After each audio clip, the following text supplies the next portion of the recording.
Hey teachers, I'm super pumped to show you how you can use Brisk Teaching to design really high quality stations for your students within minutes. So first thing you're going to do is go to briskteaching.com and click add to Chrome. That's going to add this Brisk extension. Extensions are going to be found here. Here's my Brisk Teaching extension.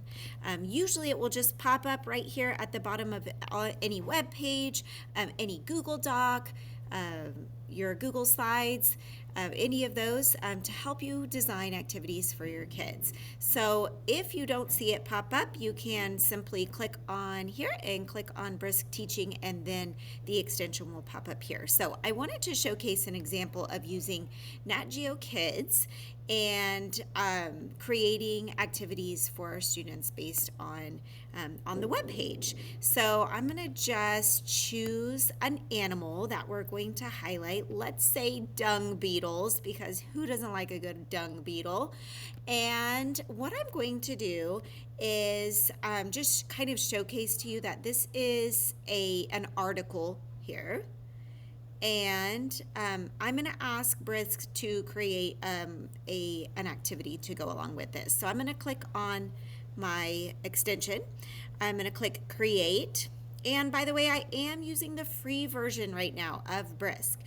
So you can even do this with the free version. So I'm going to choose the inquiry worksheet, and it's going to automatically say create an inquiry worksheet about this web page. Then you're able to add anything here else that you want to add. I'm going to bump this to 3rd grade, let's say, and then I'm just going to click Brisket. What you're seeing now is that it is automatically creating a Google Doc for me for my students to work on. And so it takes just a couple of minutes for it to think about what I asked and create.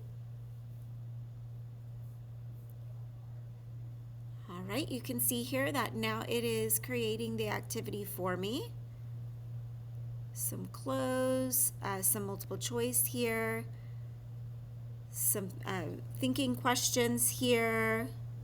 Why do you think they're important to the environment? I always like to look at the different questions that it provides.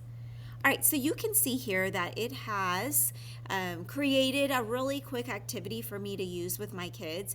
Now remember, it's up to you to go back and make sure that this activity works for your students and to make those adjustments as needed. I love that it has this bonus where they can draw how the dung beetle might use a piece of dung to feed its family. Ew, but fun. So I want to mention that you can also add, make it longer, make it shorter. You can click one of these, you can translate it, and then it will do those things right there on the Google Doc for you. Okay, so here's one activity that you could tailor and make it work for you and put it in Schoology for your students. I want to show you one more thing. There's so many, but I want to show you one more thing that you could do with this same article and also put it in Schoology. So I'm going to go back to my article. I'm going to click Brisk, the extension. I'm going to click Create, and I am going to click Podcast. And what this is going to do is provide me a 1 to 2 minute podcast about this article.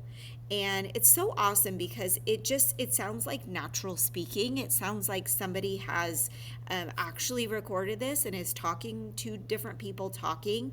It even gives me a transcript of what this is going to be. But let me just show you really quickly what this sounds like. It's going to take just a little bit longer. You can see that time going up there. That it is thinking, coming up with my podcast. All right, I'm going to go ahead and click play just so you can hear what this sounds like. Hi everyone, I'm Maria, and today we're going to learn about some super cool insects called dung beetles.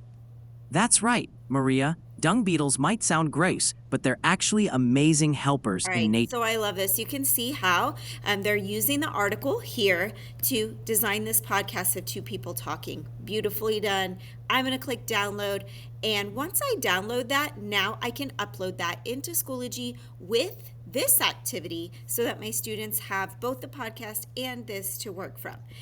By the way, really quickly, let me just show, I did a grade 3 level. If you want to, you could create a really quick differentiated activity by clicking create. and clicking the same one, or maybe a different one.